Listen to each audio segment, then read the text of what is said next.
Selamat datang di channel Pemuja Malam. Jangan lupa like, share, and subscribe ya. Terima kasih.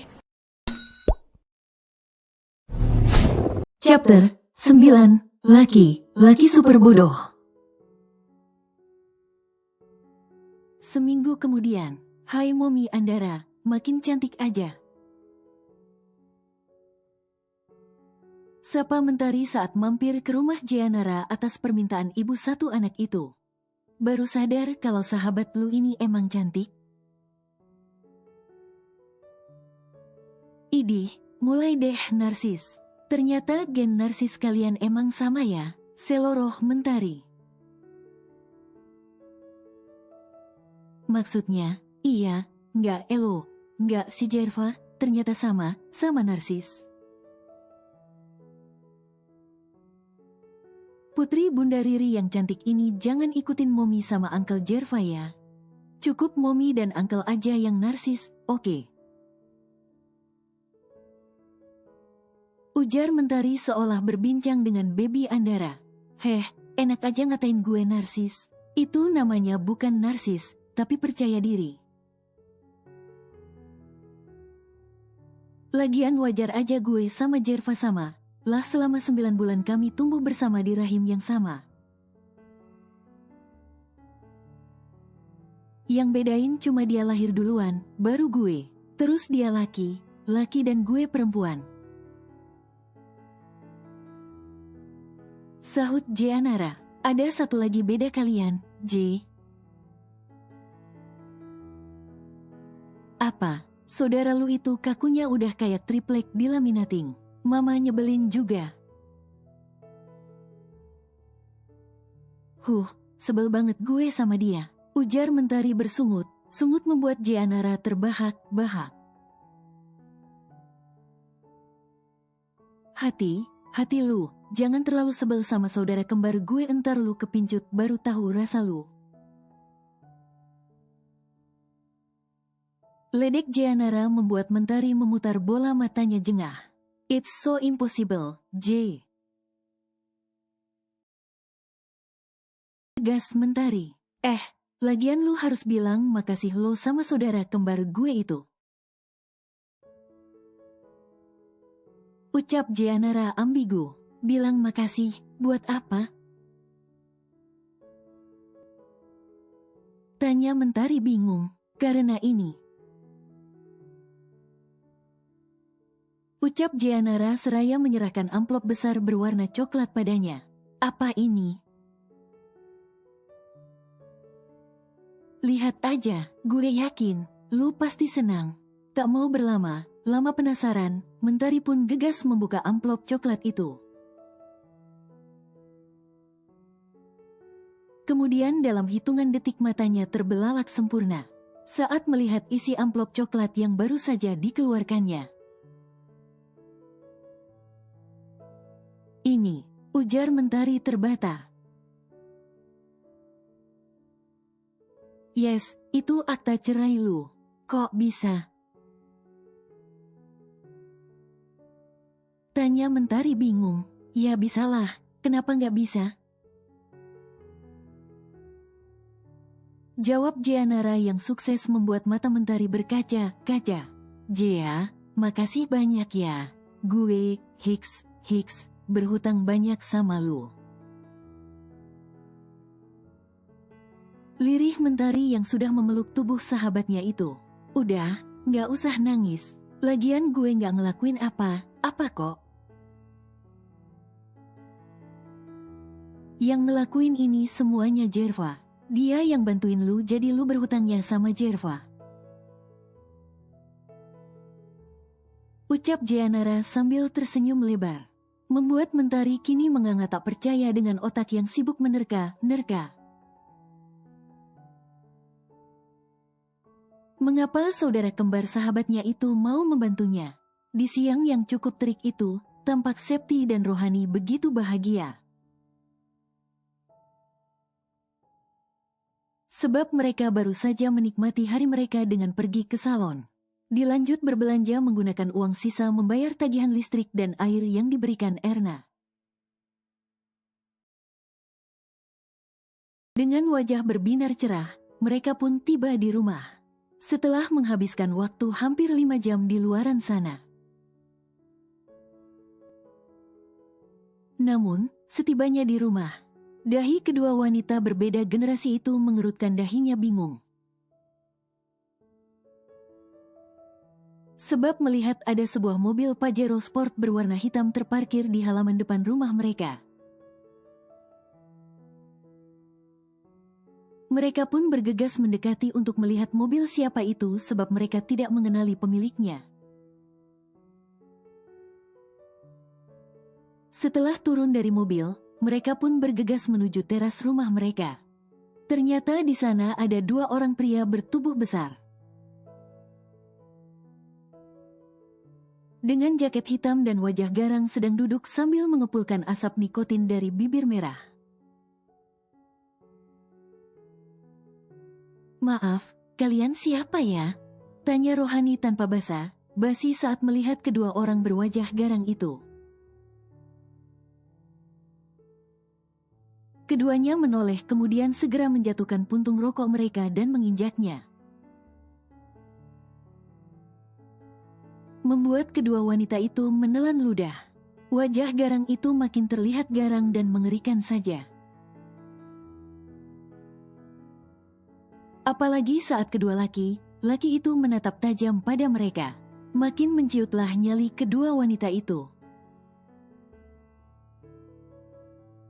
"Apa Anda pemilik rumah ini?" tanya salah seorang laki dengan brewok memenuhi rahangnya. Karena takut, Septi sampai bersembunyi di balik tubuh Rohani. Iya, ada perlu apa kalian sama saya?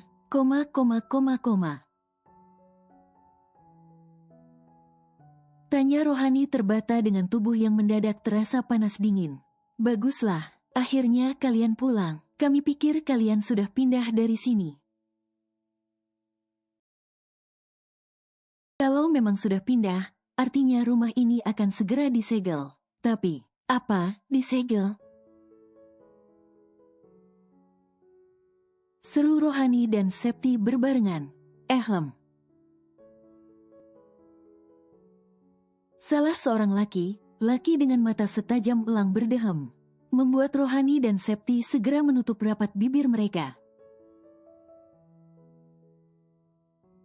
"Tapi karena kalian kembali artinya kalian harus menyelesaikan pembayaran yang tertunggak selama 2 bulan ini." Lanjut si laki brewokan. "Pembayaran yang tertunggak, tunggu, maksud kalian apa? Saya tidak mengerti."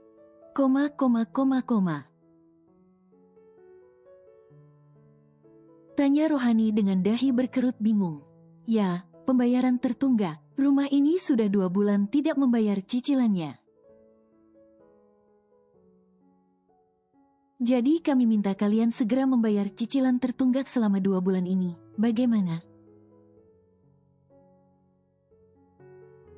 Apakah uangnya sudah siap? Cicilan rumah,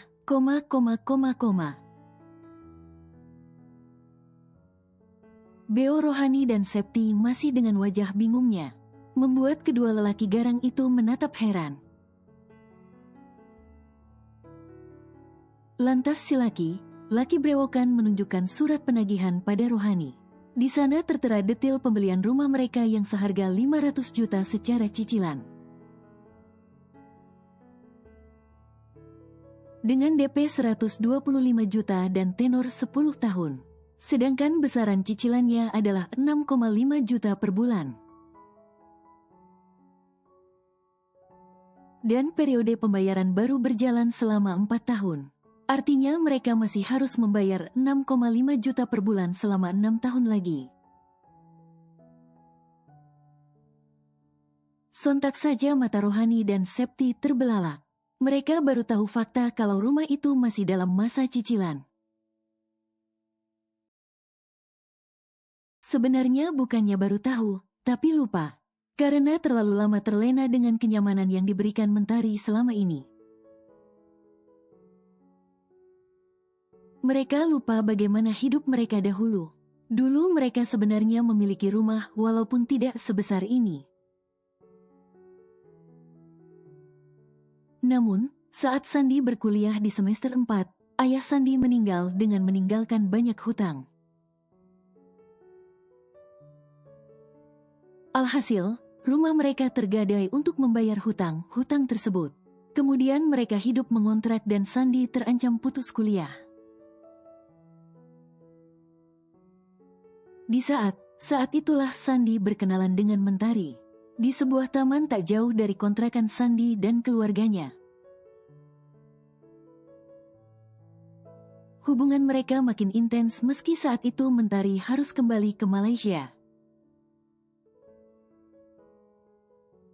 Dengan kebaikan hatinya, Mentari kerap mengirimi Sandi uang untuk biaya kuliah dan kebutuhan keluarganya.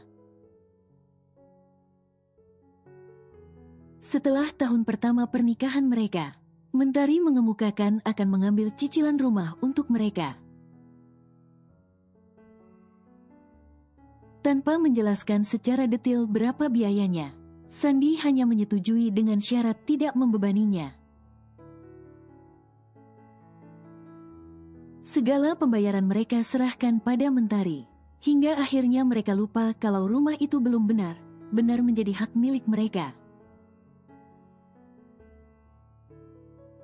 Jadi bagaimana Bu? Bisa kami mengambil uangnya sekarang, sebab kami harus pergi ke rumah lainnya?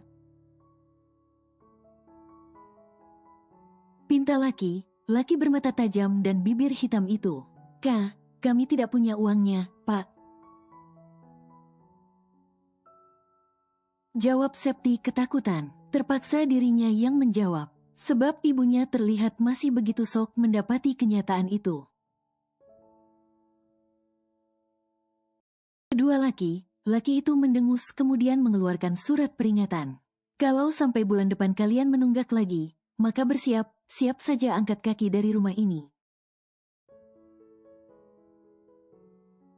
Tukas laki berewokan dengan sorot mata tajam dan mengintimidasi. Seraya menyerahkan surat peringatan ke tangan Septi yang tampak bergetar. Bahkan bibirnya saja sudah memutih karena ketakutan. Saat kedua laki itu pergi, tiba saja Rohani luruh ke lantai tak sadarkan diri. Mama, pekik Septi panik saat melihat ibunya sudah terkulai lemah di atas lantai. Kini Rohani telah dibawa Septi ke rumah sakit. Saat dalam perjalanan, Septi menyempatkan diri menghubungi sang kakak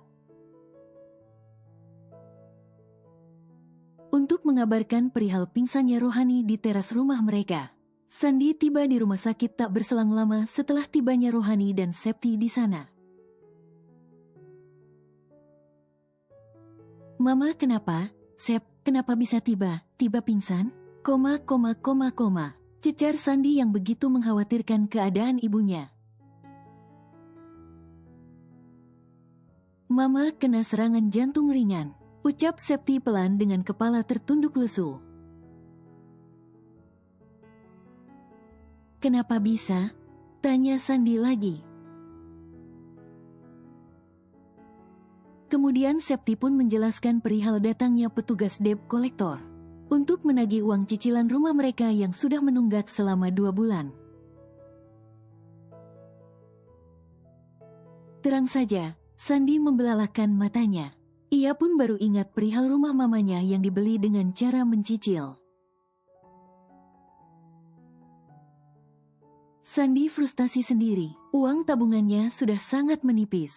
Takkan cukup untuk membayar uang bulanan rumah keluarganya. Sama seperti keluarganya, Sandi benar lupa dengan fakta tersebut. Sandi pun kian was. Terlalu banyak yang tidak ia ketahui tentang Mentari pun keluarganya selama ini. Bahkan kini ia mendadak menjadi amat sangat was. Bagaimana kalau tiba ada petugas debt collector yang menagih cicilan rumah yang baru 3 tahun ia tempati ini? Tidak mungkin kan rumahnya itu dibeli secara cash oleh Mentari, pikirnya. Sebab rumah yang ia tempati itu lebih besar dari rumah ibunya. Tentunya harganya pun pasti lebih mahal. Dari mana ia memiliki uang untuk melakukan pembayaran bila sang penagih itu benar-benar datang? Terlalu abai, terlalu terbuai, dan terlalu terlena.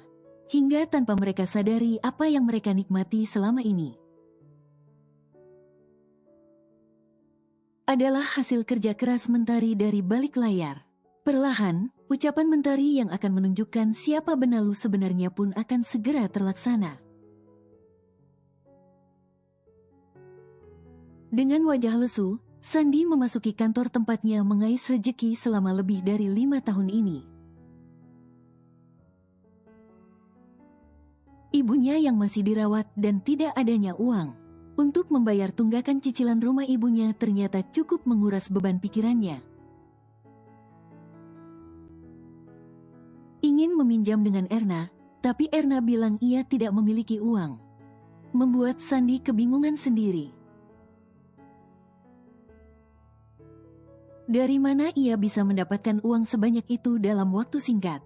Namun setibanya di kantor, Sandi justru dihadapkan dengan kasak kusuk para karyawan MTR Furniture. Karena penasaran, Sandi pun menghampiri kerumunan tersebut. Jiwa kepo mode on istilahnya. Ada apa sih kok kayaknya rame bener pagi? Tanya Sandi pada salah satu karyawan MTR Furniture yang menjabat sebagai sekretaris kepala divisi perencanaan dan pengembangan bernama Irma. Gosip hangat, San, lu nggak tahu? Tanya Irma. Gosip hangat apa? Ada yang ketahuan korupsi? Celetuk Sandi sekenanya. Bukan, sergah Irma. Jadi apa? Kamu tahu kan kemarin itu ada rapat direksi di restoran Buana? Tanya Irma yang diangguki Sandi. Nah, di sana ternyata Pak Galih memperkenalkan pemilik MTR Furniture sebenarnya secara perdana. Yang ternyata seorang perempuan yang cantik banget. Serius deh, aku yang cewek aja pangling lu. Tukas Irma penuh semangat. Apa, jadi Pak Galih itu bukan pemilik sebenarnya? Bukan, para pimpinan direksi aja baru tahu loh. Rupanya selama ini beliau nggak mau turun tangan secara langsung alias bekerja di balik layar. Karena ia sibuk mengurus rumah tangganya. Tapi, karena dia sekarang udah cerai jadi dia mau turun tangan langsung. Tukas Irma membuat mata Sandi terbelalak dan makin penasaran. Kamu tahu, ruang meeting kemarin jadi heboh, tahu nggak kenapa? Sandi menggeleng. Ya gimana nggak heboh kalau bos besar kita itu cantik pakai banget. Ramah dan baik pula. Yang single pada maju pingin kenalan. Sampai Pak Agra yang galak pun ikut terpesona dan sibuk cari perhatian. Aku jadi mikir, suami bodoh mana yang melepaskan berlian seperti bu bos itu ya? Asli, mantannya pasti benar bodoh. Sampai melepaskan perempuan seperti bu bos yang nyaris sempurna. Udahlah kaya, mapan, sukses, baik, cantik, ramah, menyenangkan juga. Pokoknya paket komplit deh. Puji Irma tak sudah. Sandi pun mengamini, merasa setuju dengan apa yang baru saja Irma katakan. Kalau laki yang melepaskan bos mereka itu adalah laki laki super bodoh. Sayang. Panggil Sandi pada sang istri yang sejak tadi sibuk bermain dengan ponselnya saja. Sandi sudah mencoba memanggil Erna berkali-kali, tapi Erna tak menggubrisnya sama sekali. Erna justru sibuk bermain ponsel dan berbalas pesan. Entah dengan siapa sambil tersenyum, senyum sendiri. Erna, kamu itu dengerin Mas atau tidak sih? Kamu sebenarnya chatan sama siapa sih? Atau, kamu selingkuh? Tuding Sandi langsung karena kesal Erna seperti sengaja tak mempedulikan dirinya sama sekali. Mas kenapa sih? Gangguin orang aja. Jangan bilang kamu mau pinjam uang buat bayar tagihan cicilan rumah mama ya. Aku nggak ada. Putus Erna, sebenarnya ia sudah bisa menebak apa yang ingin dibicarakan suaminya itu. Tapi ia enggan meresponnya sama sekali. Kamu kok gitu sih, sayang? Bagaimanapun mama itu mertuamu loh. Kalau Mas ada uangnya, Mas gak akan pinjam sama kamu, jadi tolong ya sayang. Tolong pinjamkan Mas uang untuk bayar cicilan rumah mama. Nanti kalau Mas udah ada uangnya, pasti Mas ganti kok. Melas Sandi, ia memegang lengan Erna dengan tatapan mengiba. Bukannya tersentuh, Erna justru mengibaskan tangan Sandi sehingga terlepas. Enggak ada, enak aja. Aku udah capek kerja. Malah dipakai buat memenuhi kebutuhan kalian.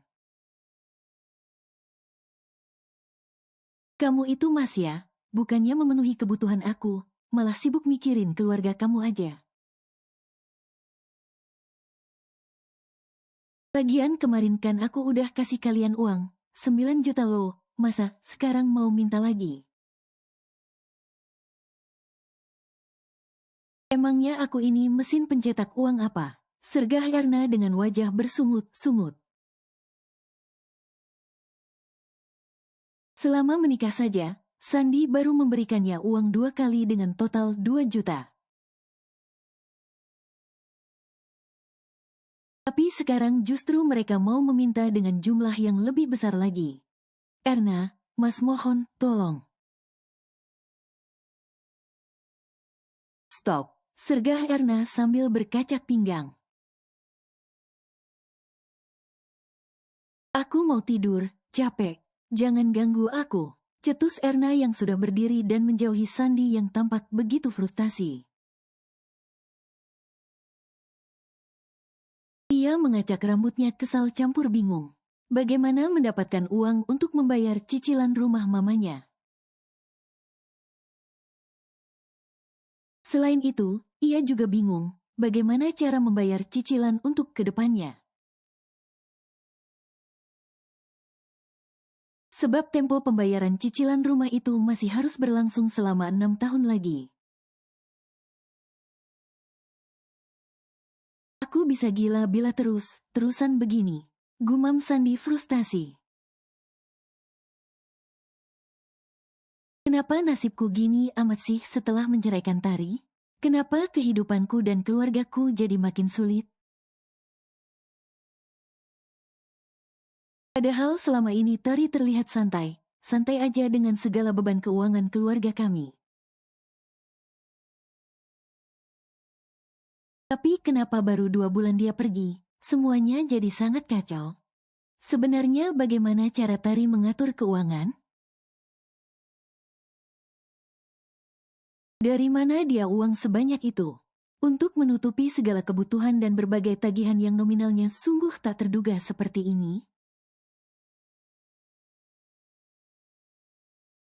Semua ini gara Tari. Coba dia mau menerima pernikahanku, pasti semua akan baik saja. Belagu amat jadi perempuan, sok gak mau dimadu. Padahal apa susahnya menerima toh dengan begitu dia jadi bisa ikutan merasakan punya anak. Geram Sandi yang justru menyalahkan Mentari atas segala kesulitan yang terjadi dalam keluarganya. Mama mau minum? Tanya Septi yang duduk di kursi sebelah Brangkar Rohani. Rohani menggeleng. Gimana? Apa kakakmu mau ngasih uang untuk bayar tagihan cicilan rumah kita? Tanya Rohani. Septi menghela nafas. Enggak Ma, Kak Sandi enggak punya uang segitu katanya. Mau pinjam ke Mbak Erna katanya juga enggak ada. Ucap Septi sambil tertunduk lesu. Rohani menghembuskan nafas lelah. Jadi kita harus bagaimana, Sep? Mama tunggu di sini sebentar. Septi mau hubungi teman Septi dulu. Mau coba pinjam, kalau aja dia bisa bantu. Tukas Septi sambil menekan salah satu kontak yang ia simpan di ponselnya. 10 menit kemudian, Septi telah masuk kembali ke ruangan Rohani. Bagaimana, teman kamu mau bantu? Iya, Ma, dia bersedia kasih pinjaman sekaligus kerjaan juga. Tapi apa? Tanya Rohani bingung. Kemungkinan Septi bakal jarang pulang karena kerjaannya itu sering di luar kota. Tapi gajinya sih gede, Ma. Gimana Ma? Boleh kan Septi kerja? Tanya Septi hati-hati. Kalau gajinya gede kenapa nggak Sep? Biar kita bisa bungkam si mandul sialan itu. Gara dia hidup kita jadi susah kayak gini. Dasar perempuan sialan, sudah pergi saja masih saja menyusahkan. Desisnya dengan api kebencian yang membara di matanya. Lagi, dan lagi, Rohani menyalahkan Mentari atas apa yang menimpanya. Bukannya menyadari kesalahan mereka. Mereka justru mengkambing hitamkan segala kesulitan yang mereka terima pada Mentari. Iya, Ma, pasti dia sengaja mempersulit kita. Kita akan buktikan sama dia kalau kita bisa hidup baik saja meski tanpa dirinya. Kamu benar, Sep. Mulai Senin depan Mentari sudah mulai akan bekerja. Mengisi jabatannya yang selama ini kosong dan tak pernah ia tempati. Mentari pun berniat membeli beberapa setelan kerja untuk menunjang penampilannya. Bukankah kata orang penampilan adalah dasar dari penilaian seseorang? Apalagi ia adalah seorang pemimpin perusahaan. Tentu ia harus menjaga penampilannya sebaik mungkin untuk menciptakan citra positif di mata karyawannya nanti. Kini Mentari sedang dalam perjalanan menuju Angkasa Mall. Di sana terdapat banyak toko pakaian yang bagus dan juga butik-butik ternama. Jadi ia tak perlu bersusah payah pergi dari satu tempat ke tempat lainnya. Hanya untuk membeli perlengkapannya untuk dipakainya saat bekerja nanti. Setibanya di sana, Mentari segera turun dari mobil dan berjalan menuju pintu masuk Angkasa Mall. Karena fotonya yang sempat viral tempo hari, membuat setiap gerik Mentari seolah tak lepas dari tatap penasaran. Oleh orang membuat Mentari merasa kurang nyaman. Tapi sebisa mungkin ia bersikap biasa saja. Saat sedang berjalan, tiba saja ponselnya yang berada dalam tas berdering. Mentari Mentari pun merogoh ke dalam tasnya, karena Mentari yang sedang menunduk fokus ke arah tasnya. Mentari sampai tak sengaja menabrak seseorang, membuat Mentari hampir saja terjatuh kalau tidak ada sepasang lengan yang menahan tubuhnya. Pekik Mentari terkejut saat tubuhnya bertabrakan dengan seseorang. "Kau tidak apa-apa, tanya suara seseorang yang baru saja menahan tubuh Mentari itu.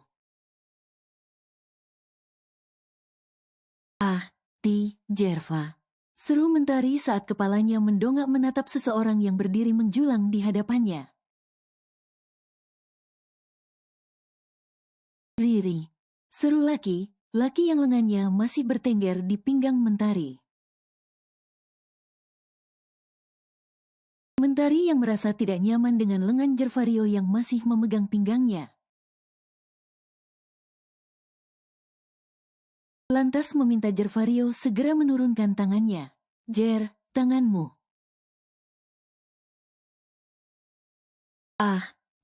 Maaf," ucap Jervario salah tingkah. "Kau dari mana?" tanya Mentari basa-basi. "Aku tadi ada urusan di atas. Sekarang mau pulang, kau?" tanyanya balik. "Aku mau belanja pakaian." "Pakaian apa? Pesta? Pergi? Kerja? Atau mungkin aku bisa bantu?" "Aku mau beli pakaian kerja sih. Tapi aku bisa sendiri. Kalau kau mau pulang, silahkan. Aku mau lihat dulu." "Biar aku temani." "Biar aku temani, Ri. Aku tahu beberapa toko di sini yang jual setelan kerja." Nggak usah repot. Aku bisa sendiri." "Ayo," ajak Jervario masa bodoh dengan penolakan Mentari. Triplek dilaminating. Aku bilang aku bisa sendiri, kok ngeyel sih?" Bukannya menanggapi, Jervario justru mendorong pundak Mentari ke depan. Hingga mereka tampak seperti pasangan yang sedang jalan bersama. "Jerva, aku bilang aku bisa." "Aku tahu, tapi aku juga sekalian mau belanja, jadi kenapa tidak barengan aja?" "Aku juga mau minta bantuan kamu untuk memilihkan pakaian yang cocok denganku." Jawab Jervario acuh tak acuh. "Kamu kan bisa sendiri." Mentari berdecak namun mereka tetap melangkah bersama. "Aku nggak pandai memilih. Biasanya Jea yang selalu membelikanku pakaian." "Nggak mungkin. Kamu pasti bohong. Ngapain aku bohong sama kamu?" "Apa kamu pikir aku sengaja ingin jalan sama kamu? Kepedean." Jervario mencibir dengan bila mata mendelik. "Kamu itu emang nyebelin banget sih, Jer. Udah mending aku pergi sendirian aja." Mentari menekuk wajahnya dengan bibir mengerucut. Ia benar merasa sebal dengan saudara kembar sahabatnya itu. Baru saja Mentari hendak membalikkan badannya, tapi Jervario justru merangkul bahunya dan mendorong tubuh perempuan itu ke salah satu stor pakaian.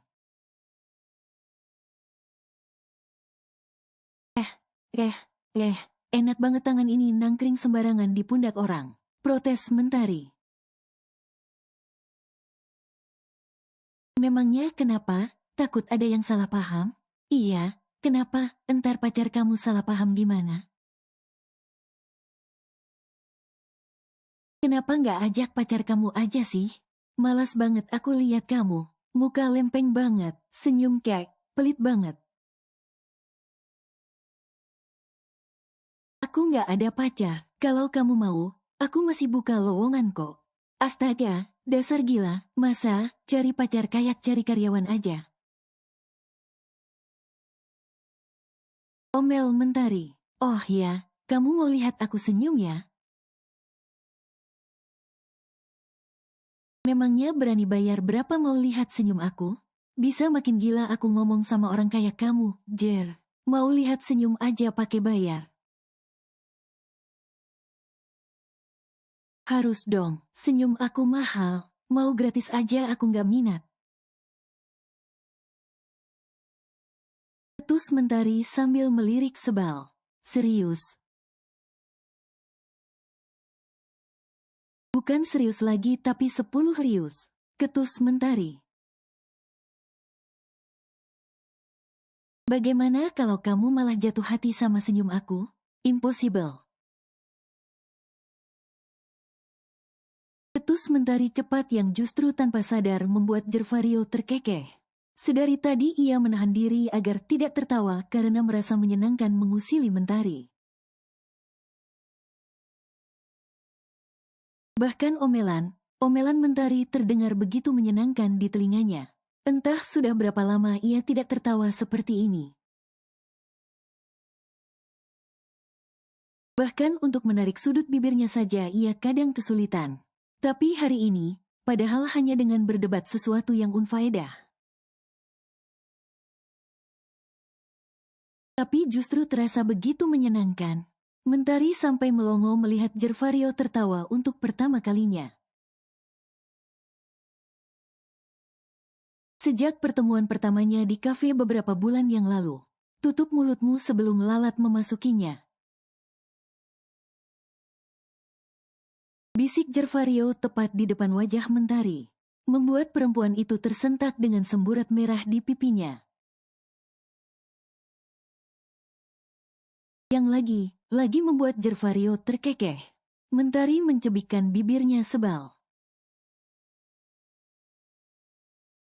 Dengan tangan yang sibuk memilah beberapa pakaian yang akan digunakannya untuk bekerja nanti. Tak lupa, Jervario juga meminta Mentari memilihkan beberapa setelan pakaian untuknya. Yang sebenarnya hanya sebagai alasan untuk bersama janda muda tersebut. Pilihanmu memang bagus. Kamu memang contoh calon istri idaman. Tahu cara melayani seorang suami. Celetuk Jervario tiba-tiba. Hanya contoh, bukan yang diidamkan. Kalau aku benar idaman, aku nggak mungkin diselingkuhi.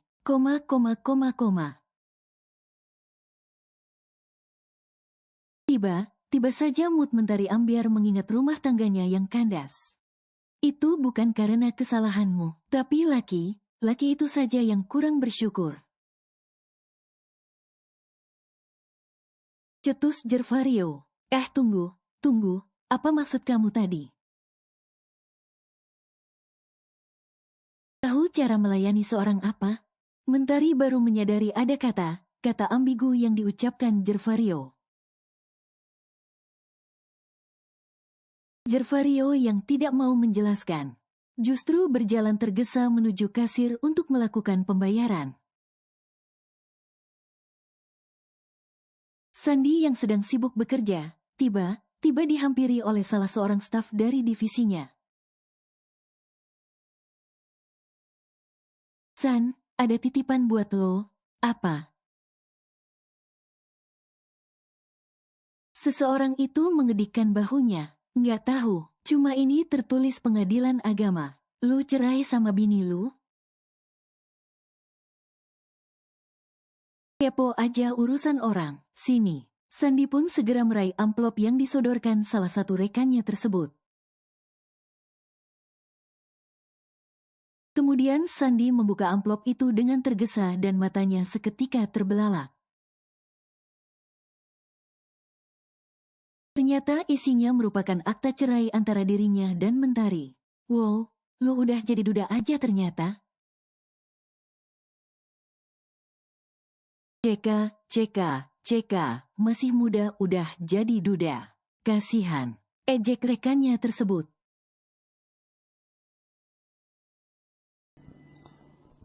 Bersambung.